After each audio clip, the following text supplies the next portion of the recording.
శాసనసభ సమావేశాల్ని ప్రత్యక్ష ప్రసారం ద్వారా చూద్దాం. జరుగుతా ఉన్న తీరును చూస్తే నిజంగా ఈ రాష్ట్రంలో స్త్రీలను మనం గౌరవిస్తున్నామా, స్త్రీలను మనం సరిగ్గా చూసుకుంటున్నామా అన్నది మన మనస్సాక్షిని గుండెల మీద చేతులు వేసుకుని మనల్ని మనం ప్రశ్నించుకోవాల్సిన అంశం. ఎందుకంటే అధ్యక్ష, ఉదాహరణకు ఇదే చట్టసభలో నా సోదరి రోజాను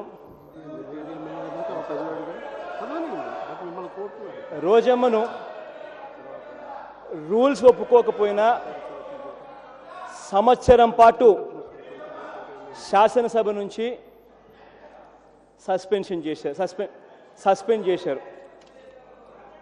రూల్స్ ఒప్పుకోకపోయినా, రూల్ బుక్స్లో ఈ చట్టం లేకపోయినా కూడా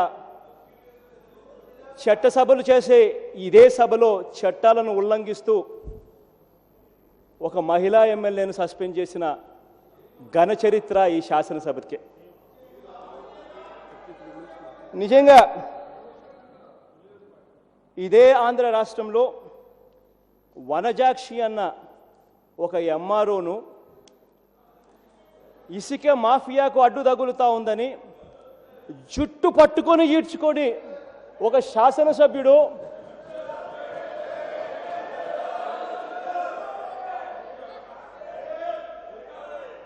ప్రవర్తించిన తీరును చూస్తే నిజంగా చాలా హేయమైన తీరు. ఆ శాసనసభ్యుని మీద కేసులు లేవు, అరెస్టులు లేవు. ఇదే రాష్ట్రం అధ్యక్ష, ఇదే రాష్ట్రంలో ఇదే శాసనసభకు సంబంధించిన శాసనసభ్యుడు అంగన్వాడీ కార్మికులను, అంగన్వాడీ అక్క చెల్లెమ్మలను దుర్భాషలాడుతూ తిడితే అంగన్వాడీ కార్మికులందరూ ఆ శాసనసభ్యునికి వ్యతిరేకంగా ఒక ప్రొసెషన్ చేస్తూ ధర్నా చేస్తే కనీసం కేసులు కూడా రిజిస్టర్ కావు ఆ ఎమ్మెల్యే మీద.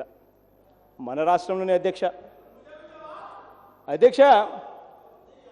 రిషితేశ్వరి అని ఒక విద్యార్థి అధ్యక్ష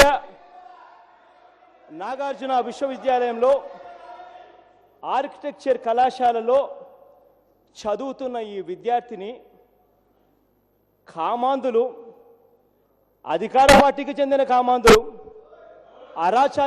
అరాచకానికి బలైపోతే ఇంతవరకు కనీసం ఆ ప్రిన్సిపల్ మీద కేసులుండవు, ప్రిన్సిపల్ను కనీసం అరెస్టులు చేసే కార్యక్రమాలు కూడా జరగలేదు. మన ఆంధ్ర రాష్ట్రంలో అధ్యక్ష ఇదంతా జరుగుతూ ఉంది.